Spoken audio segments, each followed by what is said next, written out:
Hey guys, it's Simmy, and this is Wrestling Unlimited. As it's Wednesday, and that means tonight, we're talking about AEW Dynamite. And as they stated, it's a new year, it's a new Dynamite, new feel, new stage, kinda new theme song, new graphics, and all that kind of stuff.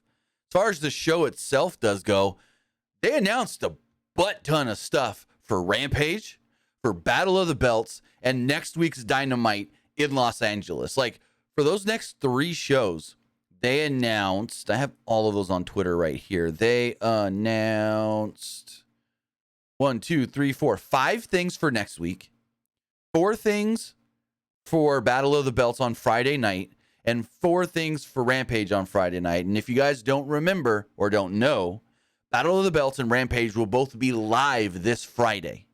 Rampage will be at its normal.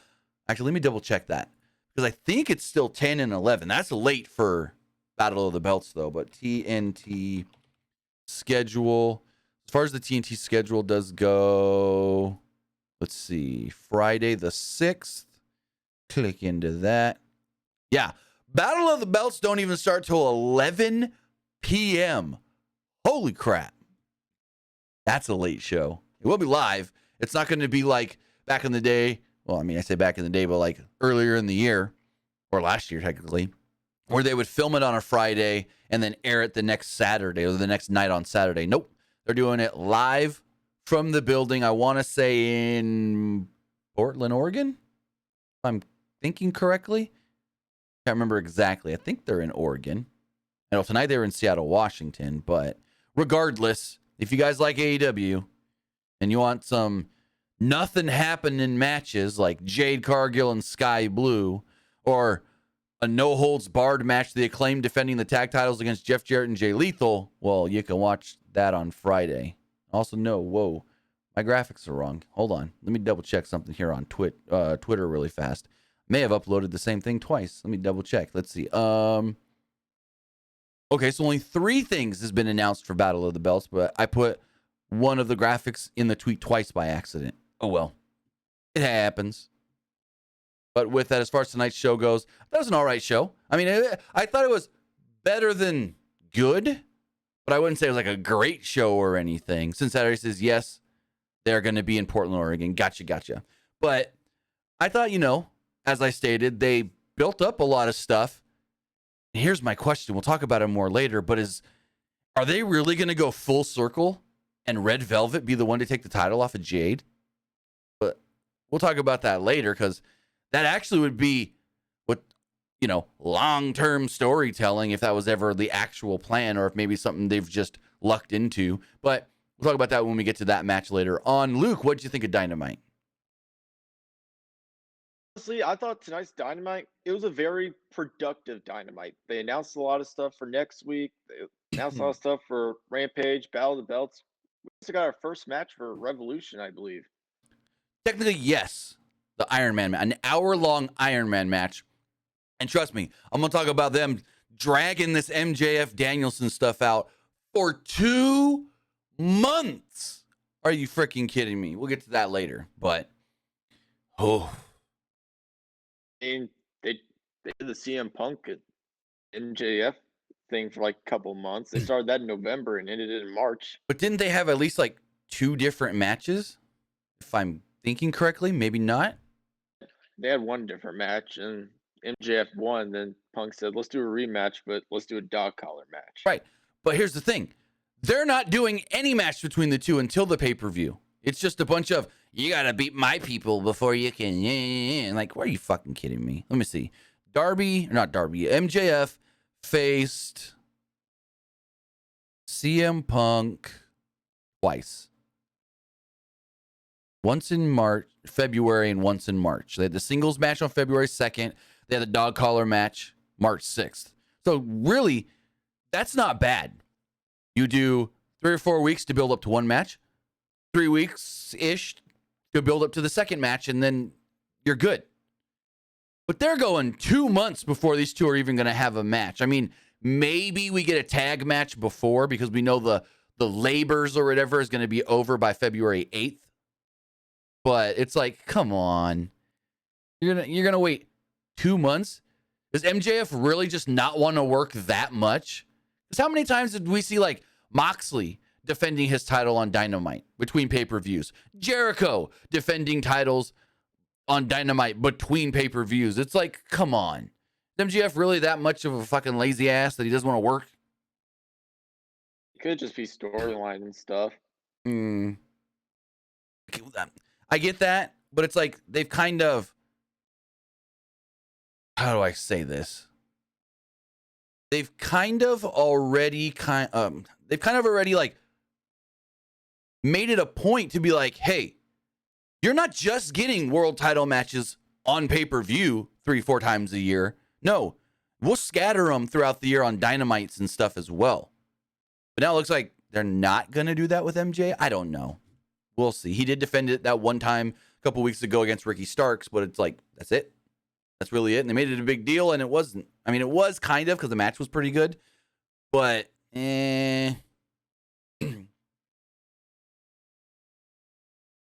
with that, we're going to talk about Dynamite, but I want to say thank you if you are watching live, twitch.tv/PW Unlimited, or if you're watching or listening later, whether that's youtube.com/Pro Wrestling Unlimited, or podcast services all around the globe like Stitcher, Spotify, Google Pod, Apple Pod, Anchor, iHeartRadio, and so much more.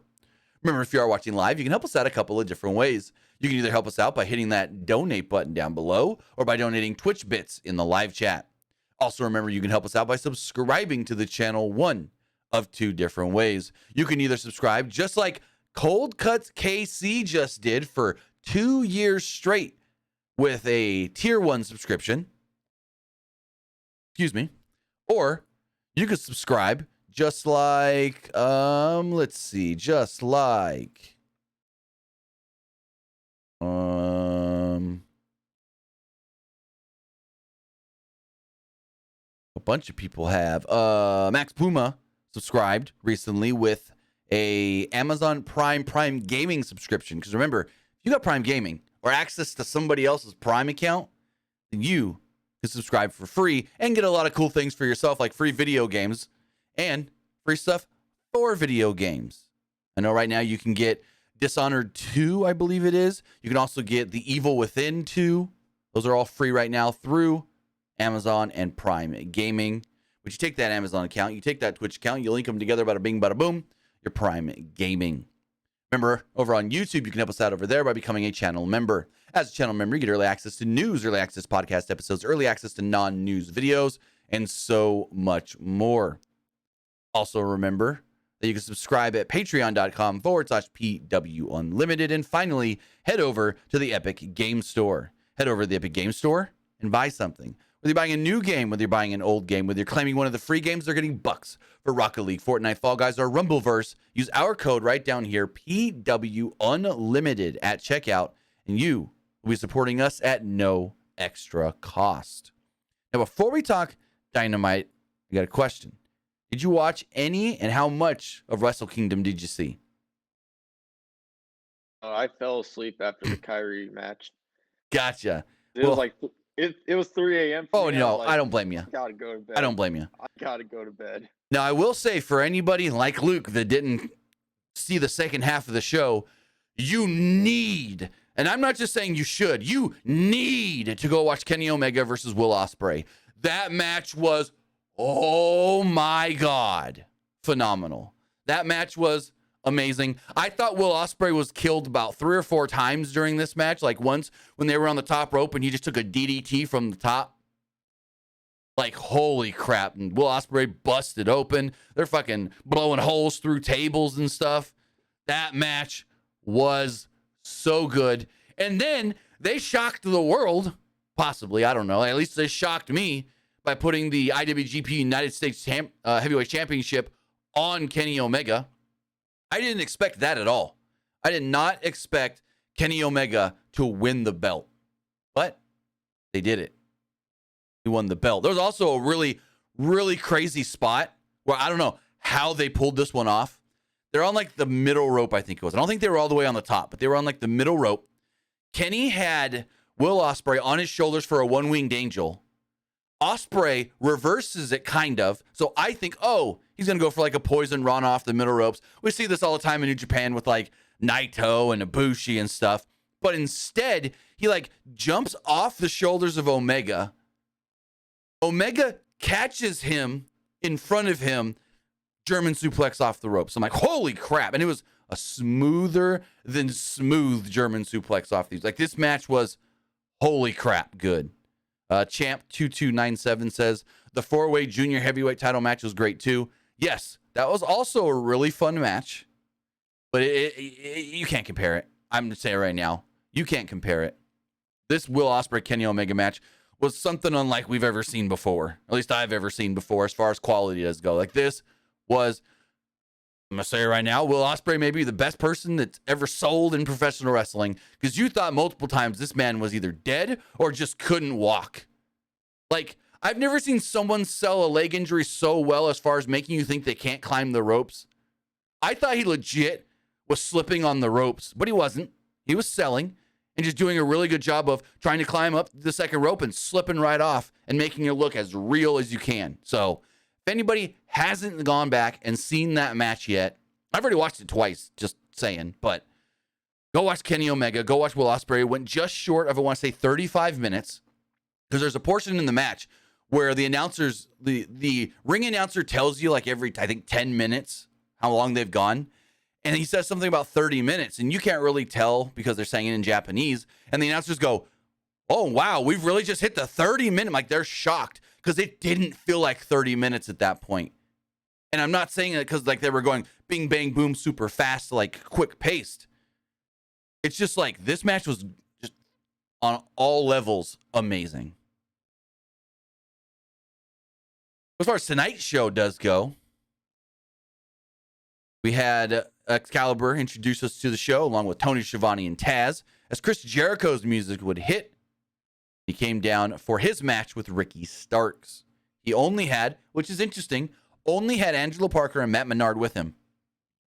No Sammy, no Anna Jay, no Ty Mello, no Jake Hager, and no Jake Hager's purple hat.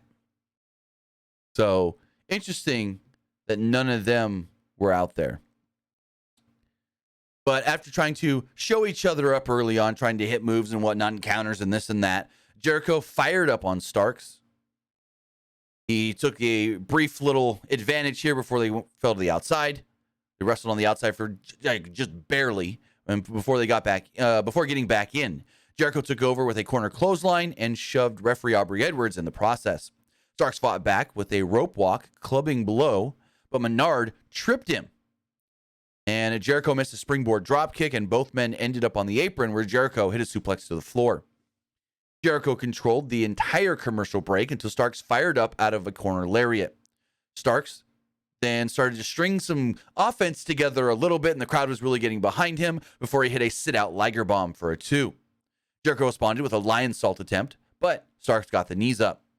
Starks tried a moonsault off the second rope and missed with a planted code breaker. Starks then blocked a Judas effect as Jericho blocked a Rochambeau and sank in the walls of Jericho. As Starks grabbed the ropes, though, Angelo Parker distracted the referee, and Menard hit Starks with the baseball bat. Aubrey Edwards then dropped the arm twice, and before she could drop it a third time, Starks hoked it back up, and he escaped from the hold. Starks got a close inside cradle near fall, followed by a swinging DDT off the ropes. Menard and Parker got dropped on the apron as Jericho was dropped by a spear to give Starks the victory. So yeah, Ricky Starks defeats Chris Jericho. What'd you think? That was a good match. It was a great opener. Like, these two had a great match. They got something big planned for Ricky Starks. Like, and beat Jericho tonight. I feel like they got something big planned for him in the future. Right. But I think we're also going on a story of Jericho's in a losing streak right now. I think that's another thing we might be doing, a Jericho losing streak storyline. After the match, the rest of the Jericho Appreciation Society finally came and hit the ring when Action Andretti would hit the ring as well with a chair to clean house. Ty Mello and Anna Jay took the chair away from Andretti and hit a low blow as the rest of the JAS put the boots to him. Menard and Parker set up a table at ringside, and Hager powerbombed Starks off the apron right through it. Again, kind of odd that they came out afterwards and weren't there throughout the entire match, but whatever. It all worked out in the end. Then we had another one of these weird Hangman promos just saying the weirdest ass stuff. Tony Schiavone welcomes us back from a break and introduces Adam Hangman Page. Schiavone mentions the Jon Moxley challenge to Page for next week in the LA Forum, or actually technically now it's the Kia Forum. And Page says as of today, he's still not medically cleared, but he has a doctor's visit once he gets home to check his brain. And if all goes well, he will be cleared or could be cleared by next week, which it's like, don't play dumb with us. We know he's cleared because he wouldn't have been able to be allowed to brawl with Moxley 2 or 3 times already. Like, don't play dumb with us. We know he's already freaking cleared. I hate when they do this stuff. They do the whole fake injury thing or you're not cleared injury thing more than WWE does. WWE doesn't do many that I can remember of, or at least recently, fake injury things as far as, oh, you're out for a long time because but keep playing it up on TV. Like with Riddle, they use the fake injury to write him off. That's what WWE usually does. Fake injuries are to write somebody off, not to keep playing them up on television. And I mean, if he hadn't have done the brawls with Moxley, I'd have no problem with him saying, oh, I'm not cleared yet. Oh, I'm not cleared yet. Maybe I can get cleared by next week. Everything's looking better. But it's because he's done those brawls. It's just like, come on, we're not that stupid. So he's talking about all these different things and then says, once I get cleared, I'm going to face Jon Moxley next week and I'm going to knock his dick in the dirt. And I'm like, you really just said that on national cable television? Knock his dick in the dirt? Okay. That's a weird line. Made no sense. No, it didn't. I have no clue what that means. If anybody in the live chat knows what knock your dick in the... Hold on, let me see. Is that an actual phrase? I'm going to Google this right now and see what comes up. Hopefully I don't get no porn. We're not going to show it. Knock your dick in the dirt. Let's see what comes up when I Google that. So it's a line from Breakfast Club. Really? It's a line from the Breakfast Club. And then there's also a Sammy Hagar song called Dick in the Dirt. But apparently there's a line from the movie The Breakfast Club that some guy goes, I'm going to knock your dick in the dirt. I don't know if I've ever seen Breakfast Club or not. So, yeah. I guess it's... Well, since I've seen it. I guess it is a pop culture reference, I guess. Who knows? I know that movie was huge back in the day, so cool. The people that don't know it based off the movie, it just sounds like the weirdest ass line ever. So, this prompts Moxley to come out, who was surprised Page was even here tonight. He said he's sick of the sympathy card, as the crowd chanted that they couldn't hear him with his mic not really working. Moxley dropped a couple F-bombs, said, go Seahawks, and got the crowd back on track like a pro. Man, that must have hurt. A Cincinnati Bengals fan yelling, go Seahawks. Ooh, buddy. Moxley mentions Page being mad at him for knocking him out, which Page took the mic and said he's not mad about that. It's how Moxley called him out, making him a joke when this was something that happened. It's like, yeah, you knocked me out. Not like you were trying to knock me out. It just happened. And now you're making the fans, or trying to make the fans think that I'm weak for it. Page said that Moxley was threatened by him. Hence all the shots and all the jabs. Said he has 2 in the chamber. They both got Moxley's name on them. And he's taking that one, at least one shot next week in the Forum. Moxley said that Page's punk ass doesn't belong in the ring with him next week. But he'll make sure that Page doesn't get back up if he does. I thought in the end, the heat that they got and the hype for this match is going to be a good match. I'm not saying it's not. I'm just not a big fan of the build of, I can't wrestle because of my concussion, but I can brawl with you. No.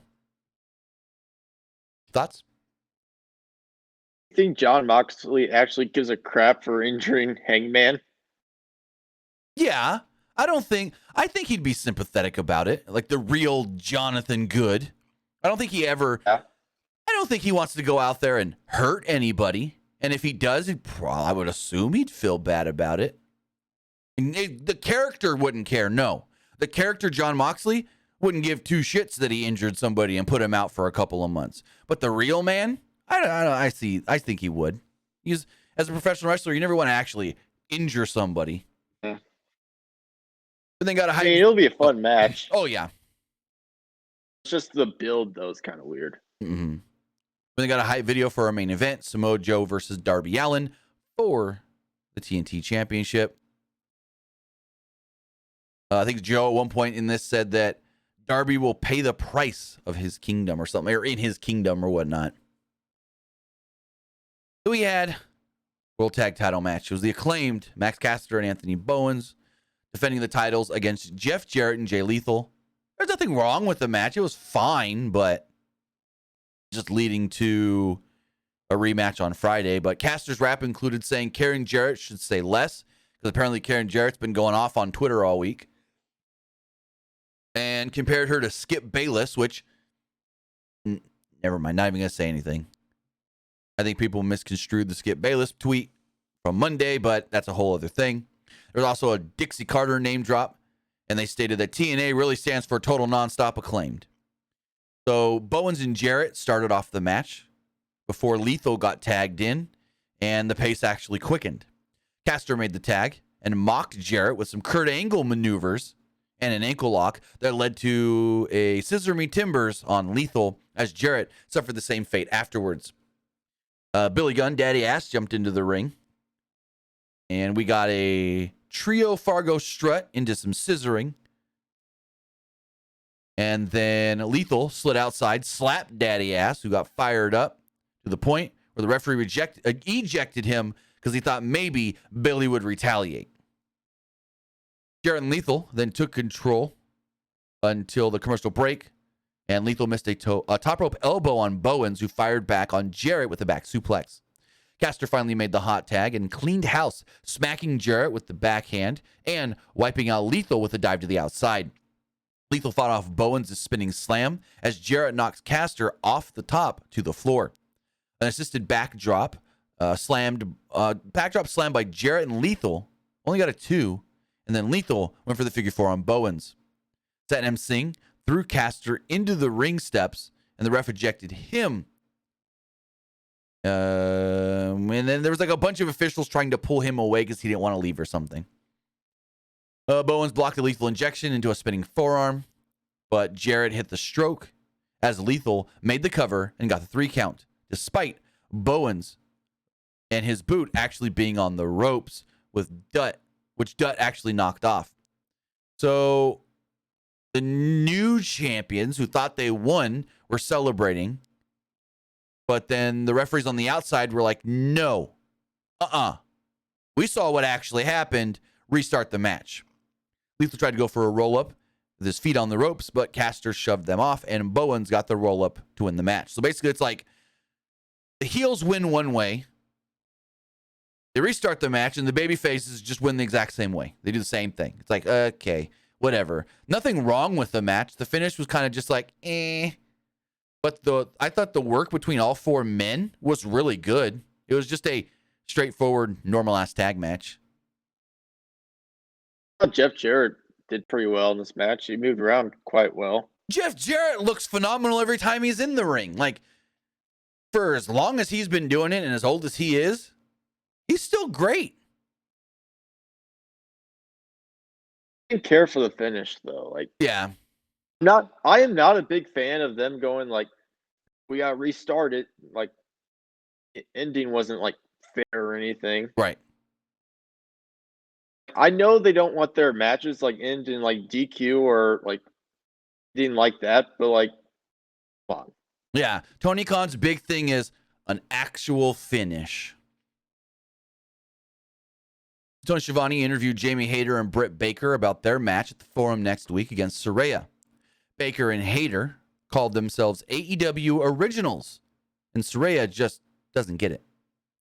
They work their way up to the top from the bottom, while Saraya, despite being friends with Hikaru Shida and Tony Storm, can't make her decision on who will be her actual partner. Baker called Hayter the Killer and herself the Pillar, which they have a new shirt that says the Killer and the Pillar. This is the perfect team name for them. And there we go. They got Jungle Boy backstage.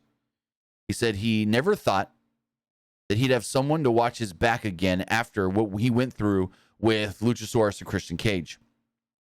He then made the challenge of him and Hook against Big Bill and Lee Moriarty next week in his hometown of Los Angeles, and we learned later on that match was officially announced. The name that they called the boy and Hook was stupid. They called him like Jungle Hook. Yeah, they try to get cute with their names. Ward Joe, like really? Come Oh on. yeah, that was a dumb one. Like another one, like Jamie Hayter really been with AEW since day one? I don't think day one, but within the first year, yes. I believe she's been there because trying to remember. I can tell you in 2 seconds. Jamie Hayter. Oop, that's not what I wanted. Let's see. Jamie Hayter. When does she officially start with AEW? Jamie Hayter's first AEW match was... Let's see. Jamie Hayter in... So, no, she wasn't there from the very beginning because... Okay, here we go. So, in May of 2019, she actually worked a match against Doudrop in NXT UK and then didn't appear for AEW till October 23rd, 2019 on Dynamite, where she debuted, losing to Britt Baker. So, she came in October, right after Dynamite started. But even earlier that year, she worked a squash match where she got beat by the former Piper Niven we now know as Doudrop. And then I think because of COVID, she got like stuck in the UK for almost a year before she came back. Like she worked like, you guys can correct me if I'm wrong here, 2 or 3 matches.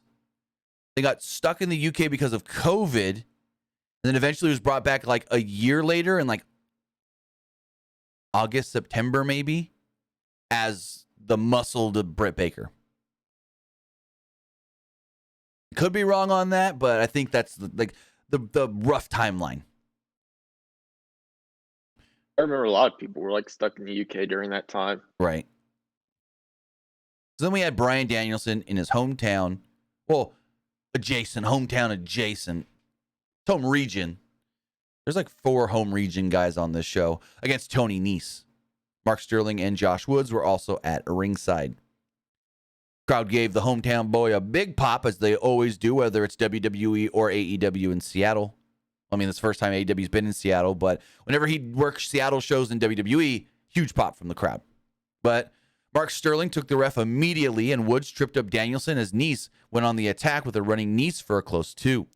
Nese's chops woke up Danielson, who lifted him up with a bunch of corner kicks, a moonsault out of the corner, and a charging lariat. There were some yes kicks that connected, but Nese blocked the home run shot, and Nese drove Danielson into the corner. We've seen that a lot recently, where he goes for the kicks, hits about 4 or 5 of them, goes for that last big shot, and it gets blocked. I've noticed that we've seen that a lot recently.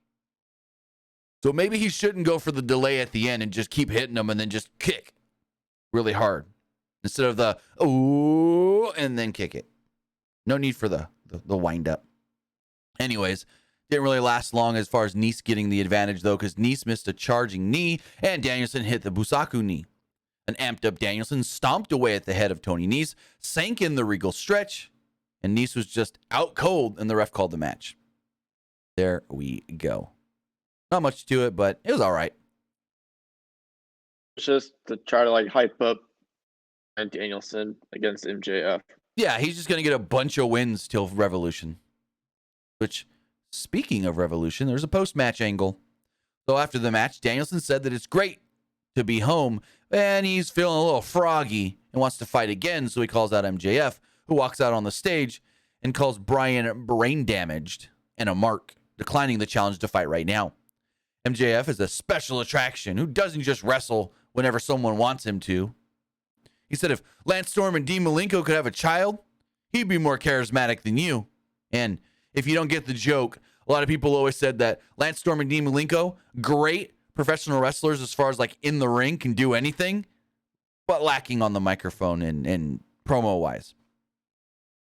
MJF says that he wouldn't be surprised if Danielson's mother in 1981 opted for a goat instead of a human suitor. Going back to WWE jokes there. Danielson says that the boys in the back talk about how many suitors MJF's mother has had. Even folks in the crowd said that they've been as well. MJF said that the title around his waist is what makes him the best in the world and runs down all the marks who's never wrestled. Starts yelling at people in the crowd. MJF said, guys in this business like Disco Inferno, Eric Bischoff, and Jim Cornette have called him the best in the world. Danielson said, it's time to fight then. He hates MJF, who scurries away. And Tony Schiavone pleaded, give him the hook. MJF said that if he wants a title shot, then Danielson must become the number one contender. And if Danielson can wrestle every week from now to February and win all those matches, then he will be considered the new number one contender. And, well, he'll get a title shot on March 5th at Revolution. Danielson goes, all right, I'll meet your stipulations, but I got some of my own. MJF then snapped and said, Tony Khan, nor the EVPs run this company. He does. And Danielson's like, okay, well, I'll adhere to you if you'll adhere to me. I'll pick the stipulation for our match. And MJF's like, fine. Sure, what do you want? And he's like, you say you're the best in the world, the greatest pro wrestler there is. Well, there's no better challenge to a pro wrestler to prove themselves, and that I knew exactly where he was going after that line, than a 60-minute Iron Man match. Danielson said he's going to run through everyone and then put MJF right on the front line and expose him in that match. MJF kind of hesitates for a second and then goes, you know what? Fine. I'll take your challenge if you can win all your matches by February 8th. So there we go. It's basically all set. We will be getting a Iron Man match at Revolution. What do you think? Honestly, kind of tired of like the same thing in every like MJF storylines. Like, Yep. You gotta beat my people to get to me. So, like, who do you think it's going to be? Is it going to be the Firm? He doesn't have the Pinnacle. So is it going to be the Firm, or is he going to bring in some other guys? Because I know when they did the Jericho one like this, he had to beat some guys at the Pinnacle, and then he brought some other guys in like Nick Gage and Juventud Guerrera. So I'm interested to see, because till February 8th, that means he's going to have to do 1, 2, 3, 4, 5 matches, which again, the 5 labors. But I have no clue who it's going to be. Maybe one's Big Bill. Maybe he has the form. I was thinking if you go through the Firm, but here, I mean, he already beat Ethan Page, so that's one. Then they got Big Bill, they got Lee Moriarty, so I'm not sure. Probably just gonna. My guess is it'll probably just be a bunch of like random heels that AEW hasn't used in a while. And it's like, all right, let's just put him against Danielson. Right. I mean, if we go and look at their roster really fast, and then even looking at the roster is not the right way to go, because as we know from the past, they'll even bring in guys not on the roster for this. But if we look at the AEW roster and some of the viable heels they can use, maybe Brian Cage. I was thinking maybe Lance Archer. That wouldn't be a bad one. Lance Archer, maybe Luchasaurus. Haven't wrestled the big man. What's going on with him? Nothing really. He hasn't done anything since the Jungle Boy stuff. At least that I can. Oh, well, no, I can't say he hasn't done anything, because he did have that triple threat for the All Atlantic title on Rampage a few weeks ago. Maybe they have him fight Nick Camarado. I'm just trying to look at all the heels. Powerhouse Hobbs. That's about it on the male side for heels that would make sense, because I would think they'd want to put like guys bigger than him. Because I couldn't. Now I'm trying to think, is there anybody still wrestling now from his past that they can bring in? Because I know with like Jericho, they brought in Hoovy because that's one of his bigger opponents from his past. But I'm trying to think from like his Ring of Honor days and stuff. But I can't really think of. I don't think there's really anybody from WWE that he wrestled and had big matches with that's available, not already in AEW. Because I mean, if he wasn't doing his own thing, I mean, they still could.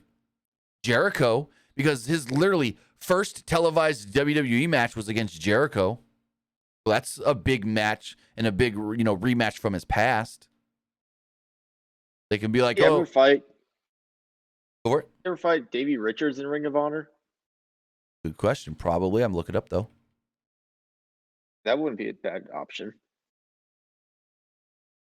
I don't know if is he a heel? I mean, I don't think it matters with that. Hey, AEW brought in Motor City Machine Guns as heels when they're actually baby faces. That's true. These two had a match in Full Impact Pro in 2006. And then they also had a Ring of Honor match that was like on Danielson's farewell ROH tour. So yeah, they faced off a few times in the past. I mean, that wouldn't be a bad match. Danielson and Davey Richards. He's still around. Got a video package basically hyping up Battle of the Belts, where it's going to be Orange Cassidy defending the All-Atlantic Championship against Kip Sabian. So then, we got the rematch from probably one of the most talked about Lucha Underground matches of all time. Swerve Strickland and AR Fox. Like, if you never saw their original match from Lucha Underground, holy crap. Go watch Killshot versus Dante Fox. That match is legendary. I can't even do it justice talking about it, but I haven't seen it in a while. But that match, just one of the most talked about and probably greatest matches that ever happened in Lucha Underground. Excalibur mentions that these two have history and did mention Lucha Underground. And then, as Swerve was on the apron, AR Fox kind of like runs at him up against the ropes, does a front flip over the ropes, lands on the apron, where at the same time, Swerve does a backflip off the apron onto the floor. Then they go back into it for a minute in the ring. Fox does a pump kick and a vaulting moonsault out of the corner. Swerve's legs get swept, and then there was a slingshot corkscrew brainbuster that got Fox a near fall. There's a corner clothesline from Fox, who tried to skin the cat, but Taz said something about painted face henchman or something like that. Swerve then, I think he was talking about I always forget his name. The guy with Swerve with all the tattoos. The painted face man henchman is what he called them. Swerve then took a nasty pump kick off the apron to the outside as we went to a commercial break. Back from the break, Swerve missed a discus lariat as Fox countered with a kip up and Zaguri. Fox looked for a somersault cutter, but Swerve countered into a German suplex and a flatliner for a 2. Swerve nearly crotched Fox out of the corner, but Fox flipped out into a short cutter and an icono slam into another cutter. Fox then hit a picture perfect 450 splash and got a near fall off of it. Parker Bordeaux then snuck a weapon to Swerve, who cracked Fox in the corner while the tattooed henchman had the referee distracted. Swerve then hit a gnarly Death Valley driver off the second rope onto the apron and a Swerve stomp to pick up the victory. Swerve's from the Seattle area, so I knew Swerve was going to get the win. Like, it was obvious. And Excalibur said, he said that something about the kill shot there at the end, which that was Swerve's name in Lucha Underground. I thought this was a really good match. These two guys work pretty well together. It's only a matter of time when, like, Keith Lee returns. I mean, I don't know when he's going to return, but it'd be interesting to see where this whole thing goes. Yeah, I mean, it's got to lead to a big Swerve Keith Lee match, but maybe they make Keith Lee wrestle Parker first or something. I don't know. It would be cool, though. They don't know when, like, Ring of Honor is going to be on television. If they, like, do, like, bring Shane Taylor promotions on Ring of Honor television, yeah, Keith Lee go back down there and trying to recruit Shane Taylor to help him fight Swerve and his people. That wouldn't be a bad idea at all. So then we got I guess you can call it odd, interesting segment backstage. It was Renee Paquette with Saraya, Toni Storm, and Hikaru Shida. Saraya said that she's not surprised by what Britt Baker and Jamie Hayter have been saying. Saraya said that she's happy. They've been trending every week as far as people wanting to know who her tag team partner is going to be. And Renee's like, yeah, who is your partner going to be? Saraya said that since coming to AEW, she's learned that AEW's got the best women in the world. AEW puts on the best matches in the world, and she wants the best tag team partner she can have. She then looks back and forth. She's got Shida on this side. She's got Toni Storm on this side, and then says, and next week, my partner is going to be Toni Storm. She then goes, and I got an idea. I got a plan. You know, we can do this and that. And Shida's kind of like, what? And Renee looks over at Shida, and they just like ignore Shida completely. Like, what the hell is this? Shida will then send out a tweet that stated, what the F is this? I have no clue where this is leading to. So later in the show, because this all plays together, they did show the graphic. Britt Baker and Jamie Hayter against Saraya and Toni Storm. So for all you people on Twitter, because trust me, my mentions were blowing up about this. Oh, it's a swerve. Oh, they just want you to think it's Toni Storm, but it's really going to be Mercedes. Oh, it's not really Toni Storm. It's not going to be Toni Storm by next week. Really? What? Tony Khan's really going to have the graphic on television and then not deliver the advertised match? Something's going to happen? What? Britt and... I mean, they've kind of done this before. Britt and Jamie are going to attack Toni where she can't compete. Then what? You still got Shida. Shida could be the partner. Maybe Shida goes, no, you disrespected me last week. I don't want to team with you. And then they bring in somebody else. I don't know. But if it is just going to end up being Toni Storm, not that Toni Storm's not great, but they hyped this up like it's going to be somebody big, like bigger than already on the roster. And I know they never said Mercedes, but people kind of just assumed it's Mercedes. And then some guy from DAZN said that he heard it's going to be Mercedes. So let me find that really fast because I need to read this tweet really quick. And unlike other websites claiming that this means, so before I read this tweet says nowhere that Mercedes Moné has signed with AEW, but I've seen 2 or 3 different websites write Mercedes Moné signs with AEW or reportedly signs. But the tweet been pulled? Here we go. Stephen Mulhausen of DAZN states, sources, Mercedes Varnado will be Saraya's partner next week in AEW Dynamite in Los Angeles against Britt Baker and Jamie Hayter. Couldn't announce or make a major hint due to her being still under contract to WWE until the beginning of 2023. But then they announced Toni Storm on the show. Now, again, nowhere in this does he say that Mercedes signed with AEW, just that his sources told him that she's the partner, which they don't have to sign her for her to be the partner. Yet, they said Toni, so I don't know what the hell this is all going to be. Maybe Shida ends up attacking and taking out Toni, and then she needs somebody else. Now I'm trying to think too much into it.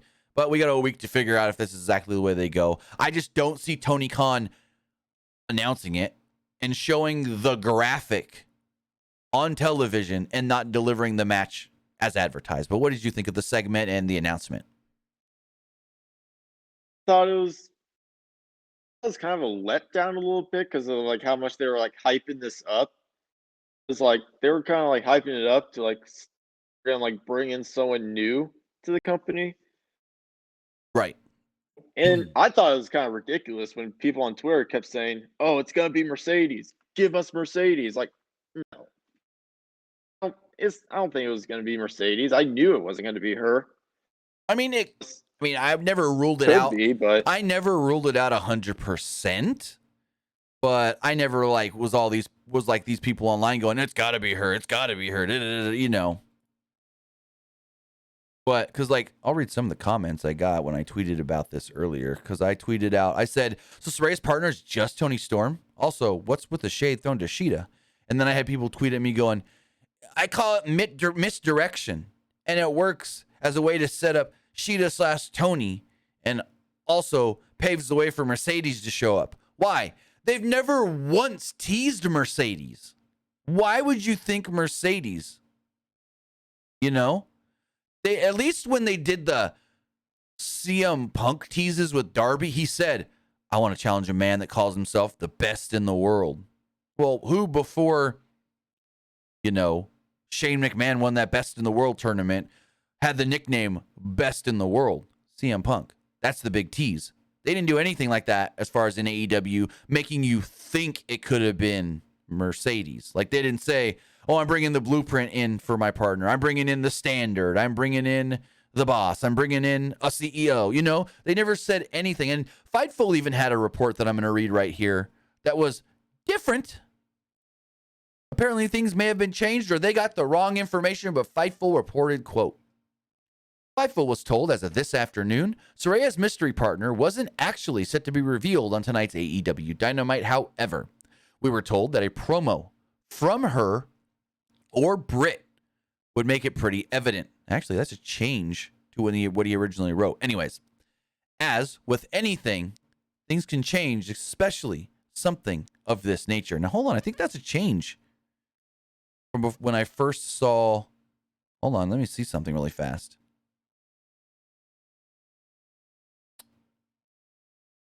Yeah, that's actually what I just read. A change into what Sean Ross Sapp originally wrote. Because he originally wrote, we were told that a promo from her would make it pretty evident. Then he went in and corrected and stated a promo from her or Britt would make it pretty evident. And then, well, neither made it pretty evident. Saraya just said it's Tony Storm. So either he was getting wrong info or things were getting changed and then eventually fully got changed. I don't know exactly what's going on with that, but it's Tony Storm as of right now, which we're supposed to believe. We got some hype for next week's ladder match, the final match of the best of 7. I mean, the match is going to be phenomenal, but everyone's just going to be sitting there every time Phoenix or Penta or Pac go for the titles. Every time they climb up and they almost get it, I mean, the live crowd's probably going to be into it, but us sitting at home are just going to be like, well, they're not winning. Like, it's blatantly obvious that the Young Bucks and Kenny are winning in LA next week. Do you disagree? No, I don't. I mean, it's pretty obvious the Elite's winning. I mean, they relinquish the belts, and AEW is just going to go back to like, yeah, you guys were the first champions. You never lost them, so put them back on you and just what we originally had planned for you. Plus, the Bucks are from Southern California. They're in Southern California. They're going to win the titles back in front of their families. And yeah, in AEW, they love doing those like hometown championship wins. We saw it tonight. Mm-hmm. So, prior to the next match starting, Tony Schiavone actually gave condolences to Dustin Rhodes, who lost his mother today, as well as Justin Roberts, whose mother has been ill, hence why he hasn't been at the shows the last couple of weeks. Excalibur also gave some condolences to the family of Don West. And before anybody asks, Dustin and Cody have a different mom. Dustin's mom, Dustin's the older brother. And then Cody and his sister, Teal, I think her name is, have the same mom. Then we had a tag match. It was TBS champion Jade Cargill and Red Velvet against Sky Blue and Kiera Hogan. And basically all this match was to, I guess you could say, split up Jade and Red Velvet. Red Velvet, by the end of this match, she wants nothing to do with Jade. Because, I mean, Jade kind of punked her out once or twice. Jade literally walked over and to tag her in, patted her on the head. Like, you show her more disrespect? Anyways, it was rapid fire near falls early on by Red Velvet and Sky Blue. to start off the match until Kiera Hogan got tagged in and hit a snap drop kick and a step-up leg drop for a 2 on Velvet. Sky Blue spiked Red Velvet with a DDT as Cargill made her way in, and we went to a picture-in-picture break. Cargill put up a beating on Sky Blue, but Blue eventually escaped a press slam attempt and made the tag to Hogan, who was promptly flattened with an Eye of the Storm. Cargill trash-talked her own partner and did the whole tap her on the head, kind of pat on the head, insult to tag, and the ref told her, it's not a legal tag. And I'm like, how is that not a legal tag when you can have somebody's back turned to somebody and you can just randomly reach over and slap your partner anywhere, and that's a legal tag? I don't get how this wasn't a legal tag. Anyways, Hogan quickly took out Red Velvet once she tagged in with a sliding corner drop kick. Velvet then fell into the corner. Cargill made the tag back in and laid out Sky Blue and Hogan with thrust kicks. He choke slammed Hogan, but as she went to the corner, Red Velvet wasn't there. Red Velvet had bailed and started walking up the ramp. She's like, you got this. Think you're better than me. You got this. Cargill then wiped out Hogan with a pump kick and pinned her to pick up the victory and go, I want to say it's 47-0. Layla Gray jumps in the ring to celebrate with her. Red Velvet's basically on the ramp going, see, you didn't need my help. Do what you do. Do what you do. And Jade's kind of like, oh, is that how it's going to be? That's how it's going to be. And then they cut to commercial or whatever. So, it was all right. It's just, I think in the end, everyone's going to turn on Jade. But it would kind of be cool if Red Velvet ends up being the one to beat Jade for the belt. Because if you remember, Jade's first match was with Red Velvet. She teamed with Shaq against Cody and Red Velvet. So, what if we go all the way back to the beginning and Red Velvet's the one that beats her for the belt once she hits 50? Maybe she hits 50-0 and then loses, or she's at 49-0 thinking, oh, I've beat Red Velvet before. I can beat her to go 50-0, and Red Velvet gets that big surprise win. I mean, I wouldn't be against it. I've always said that whoever beats Jade, it needs to be someone who like benefits from it.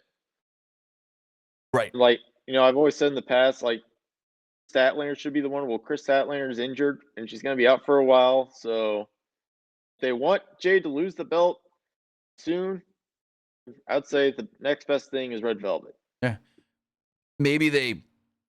So Jade's 47-0. So if she goes to 50 before she loses, she needs 3 more matches. If she goes to 49, she needs 2 more matches. They can easily do that in the next couple of weeks. Maybe even just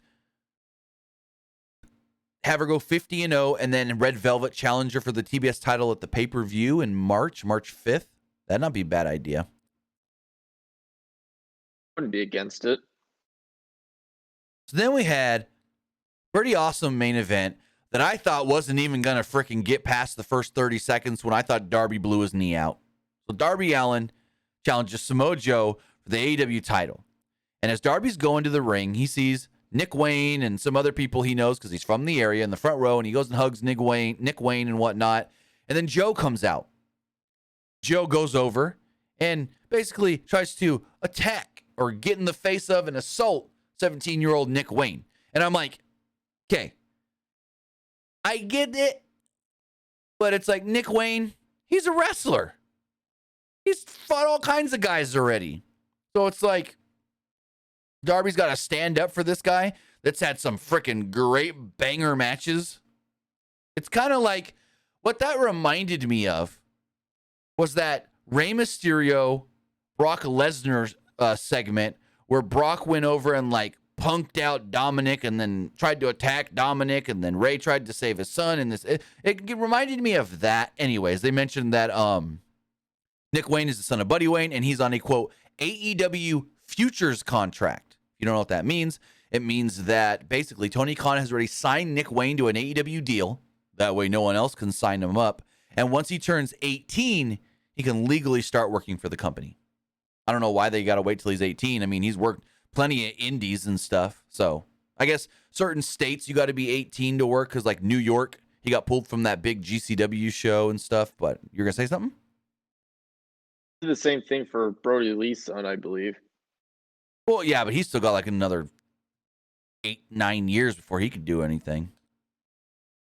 Another like that this reminded me of thinking Money in the Bank 2017, I believe.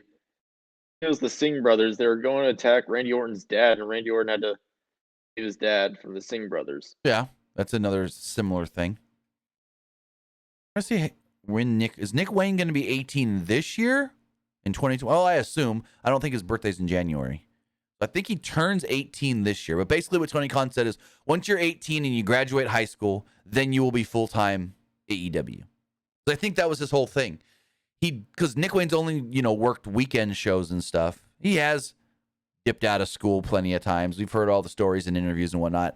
But I think that was Tony Khan's whole thing.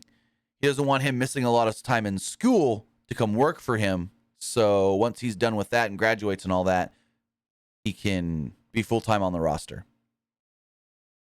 As far as this match does go, Darby goes to try to save Nick Wayne, and he hits Joe with the skateboard, but not the flat back part where the grip tape is, which still would hurt, but with the goddamn wheels of the skateboard. Brawl on the ramp. Joe gets knocked off the ramp at one point, or knocked down on the ramp. I think he slips off or whatever. And all of a sudden, Darby grabs a 20-foot ladder. Darby climbs to the top of the ladder. The bell has not rung. These two men have not been in the ring yet. Nothing is official.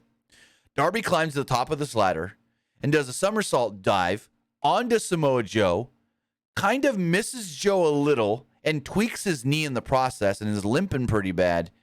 But then eventually just shrugs it off. And the way he was limping and almost seemed like he couldn't get up at first. I'm like, oh no. Oh no. But he was fine. Presumably. It looked fine. Eventually both men get in the ring and the match begins. So as Joe went back to the outside quickly, Joe hit a brutal slam to Darby on the steel steps. There's similar to their first match a few weeks ago where Joe chucked Allen into the steps and the post while on the apron, and then Allen went spinning to the floor. Joe continued to beat Allen down before Allen got a desperate rear naked choke on, and Joe fell with all of his weight onto Darby, breaking it all up. Joe crossed up Allen's legs and hit a double knee breaker in a very cool looking spot. Joe hit a running senton to the leg and slapped on a half crab.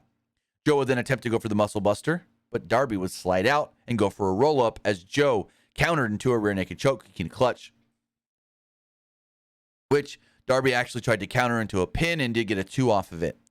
As this all happened, Joe pulled off the corner buckle pad. Allen tried to float over a stunner, or hit a float over stunner, and then fell right into a rear naked choke.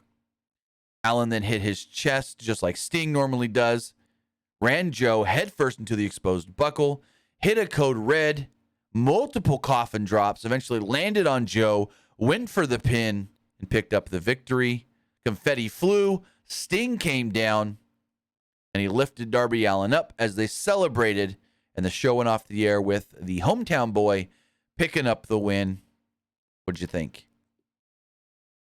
That was a cool match. I had no problem with Darby winning. No. I mean, Joe had to lose the TNT belt anyway, so great main event. honestly, I have no clue when he's losing the TV title or who he's going to drop it to. Well, I guess we still have time. As of right now, I don't even know of any Ring of Honor tapings or plans right now. Like you noted earlier, what are they doing with Ring of Honor? They said wait till after Wrestle Kingdom. Well, they didn't say anything at Wrestle Kingdom. They didn't say anything today. They do have the what's it called? The New Year's Dash tonight. Maybe they announced something there, a partnership with, because I know there's people online saying maybe they do a partnership where it's like a Ring of Honor / what's it called? New Japan Strong Show on Honor Club or something, or it'll air on Honor Club and New Japan World. So we'll see what they announce. But they said that whatever they're doing for their weekly show, which will be on Honor Club, will incorporate some New Japan. Now, speaking of things in the future, we got some stuff announced. Rampage. Bryan Danielson and Jon Moxley will take on Top Flight, Darius Martin, and Dante Martin. We will hear from the House of Black. Pero Pelagroso, the former 10 Preston Vance, will be in action. And the AEW Women's Champion Jamie Hayter will team up with Dr. Britt Baker to take on the Renegade Twins, Charlotte and Robin. As far as Battle of the Belts does go, the Acclaimed. Also, hold on. I got to mention this. So when they were mentioning all this stuff earlier, they announced the match is the Acclaimed defending the tag titles against Jeff Jarrett and Jay Lethal in a no-holds-barred match. And for some reason, I don't know if this was on purpose or by accident, Renee was stuttering and slipping on her words. And so off mic, you just hear Jeff Jarrett perfectly yell, "Let it out, Renee!" I died laughing. But that match will be happening. It's a no-holds-barred match. Jade Cargill will defend the TBS Championship against Sky Blue, and Orange Cassidy will be defending the All-Atlantic Championship against Kip Sabian. As far as next week's AEW Dynamite from Los Angeles, we got Match 7 in the Best of 7 series for the AEW Trios Championships. It's a Death Triangle against the Elite in an Escalara de la Muertes ladder match. Saraya, along with Tony Storm, will be taking on the team of AEW Women's Champion Jamie Hayter and Dr. Britt Baker, DMD. Bryan Danielson will have a match against Konosuke Takeshita. Jungle Boy will team up with Hook to take on Lee Moriarty and Big Bill. And Jon Moxley will take on Hangman Adam Page. Now, again, stupid-ass shit for the build on this. They didn't say, because Hangman said in his promo, "I got a brain scan when I get home, and if I clear that brain scan, then I'm cleared for next week." They didn't say Jon Moxley against Hangman if he's cleared. They literally said Jon Moxley versus Hangman next week. So, consistency. Yes, sons of bitches. Anyways, any closing thoughts on the show? Could be wrong, but I feel like we forgot to mention something. Which is? The Gun Club segment. You're right. I completely stood right over that whole thing. You are completely right, because that was a nothing happening stupid segment. I got it right here. I got it here in my notes. So this was right after the Saraya segment backstage. The Saraya, Tony Storm, Sheeta segment. So the Gun Club come out, and they're basically laying to rest the FTR. They're saying FTR are basically dead. Their time in AEW is come and gone. And they show like tombstones on the screen, and this says FTR rest in peace, May 27, 2022, December 21, or May 27, 2020, December 21, 2022. Austin Gunn said that this is to pay tribute to FTR's legacy. Colton said that FTR once held all the titles except the AEW title recently, and they had 10 stars in their hearts. Tony Schiavone popped Taz as he said that he apparently told Austin Gunn to email his words written instead of cutting a promo. I guess basically Tony Schiavone thought Austin Gunn's promo wasn't good during this, and so he's like, maybe you should write it out. Anyways, the Gunn said that they destroyed the 10-year legacy in about 10 minutes. When they beat FTR, FTR went downhill and couldn't recover. All of a sudden, FTR's music would hit. And Excalibur on commentary goes, "No way! There's no way they can be here! They wrestled last night for New Japan!" And of course, FTR didn't come out. The Gun said they are the new living legends of AEW. Top Guns out. So there we go. Kind of a nothing segment, or I feel like FTR is going to come back next week and they're just going to brawl or something. They're going to beat them up backstage or something. I don't know. It's whatever. We all kind of knew FTR wasn't going to show up. So. Well, yeah, unless they got like a super, super red-eye flight. Because let me see. Tokyo, Japan to Seattle, Washington. Flights from Tokyo to Seattle. That is so if they left, say, if they left like right after their match last night,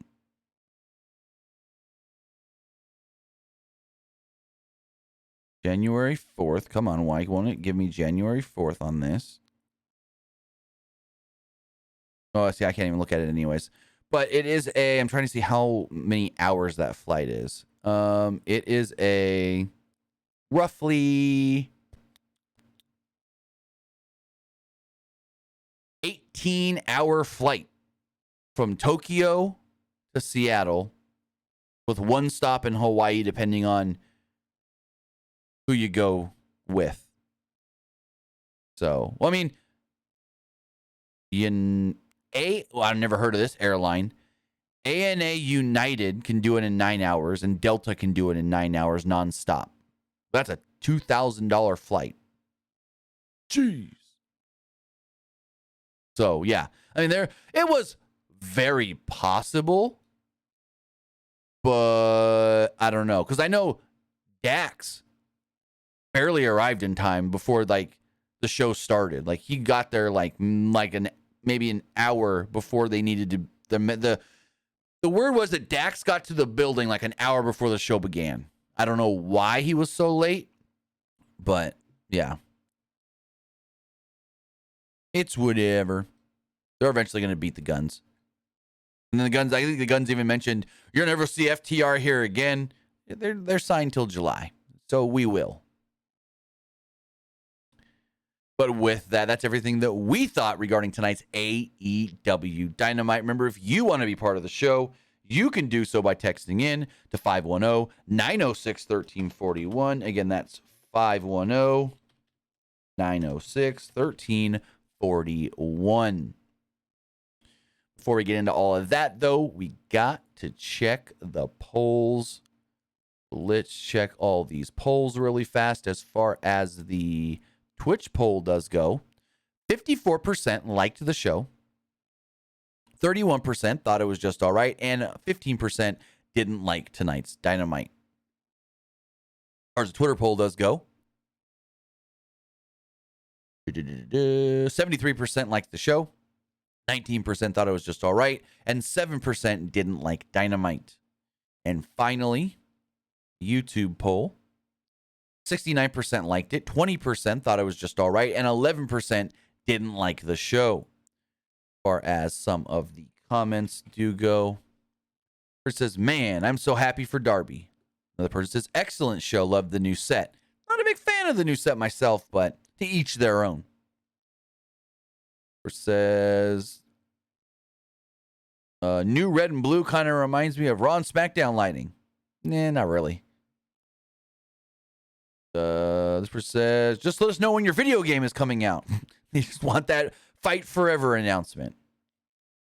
Another one says, great show, great way to start 2023. And this one says, Sasha Banks reportedly already signed with AEW.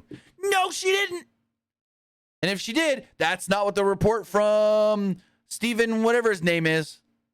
People do not know how to read. Because he never said, Sasha Banks, Mercedes Moné signed. He just said that his source told her she'd be the tag partner. Nowhere in... Oh, I'm going to pull this tweet up on the goddamn screen. Look, freaking idiots. I'm just saying it right now. People can't read. People can't read. Where's that tweet? Because he said... I'm going to pull this tweet up right here. On the screen. I'm going to show you this tweet. Verbatim, and then you guys can tell me where the hell does it say that she signed. Go here. Here. It says, sources. Mercedes Varnado will be Saraya's partner next week in AEW Dynamite in LA against Britt Baker and Jamie Hayter. Couldn't announce or make a major hint due to her being still under contract to WWE until beginning of 2023. Where the hell does it say she signed? Think about it. It's not WWE where they're not going to put somebody in a prominent match if they don't sign. It's AEW. We see people in prominent matches not signed to the company. I wouldn't say a lot, but we've seen it a number of times. So nobody said she's signed. This tweet from Stephen Mulhausen does not say she's signed. And they announced Tony Storm. Anyway, as far as text messages do go, it says, who's the next challenger for the AEW World title? Did you not watch the show? It's freaking Bryan Danielson. Have you not watched the show for the last 3 weeks? It's Bryan freaking Danielson. This person says, do you think Bobby Fish will return to AEW or show up in the Rumble? I don't see him in the Royal Rumble, but I could see him going back to WWE. Maybe working as a coach for NXT, like a coach player. I always thought that him going back to WWE and them making him and Roderick Strong a tag team would be great. Says, I love tonight's episode of Dynamite, and it was so better to watch live in person. Well, that's awesome that you got to be there live in person. And this one says, do you think there's a good chance FTR returns to WWE? I don't know. I honestly don't know. They're still stuck with AEW till at least July. We'll see where it goes from there. I know Triple H is big FTR guys. They really like Triple H, so it's very possible. I would never rule it out, especially with Triple H now being in charge.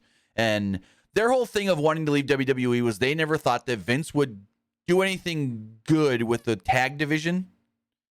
So maybe they could have more faith in Triple H doing good with the tag division.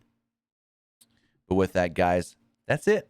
That's all we got. That's everything we got to say about tonight's AEW Dynamite. With that, thank you for joining us here at twitch.tv/PW Unlimited.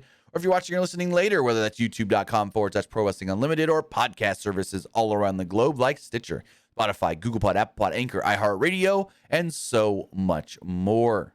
Luke, tell them where they can find you. You can find me over at Twitter at Petke_21. And you can also find me over at Twitch at the Luke Petke.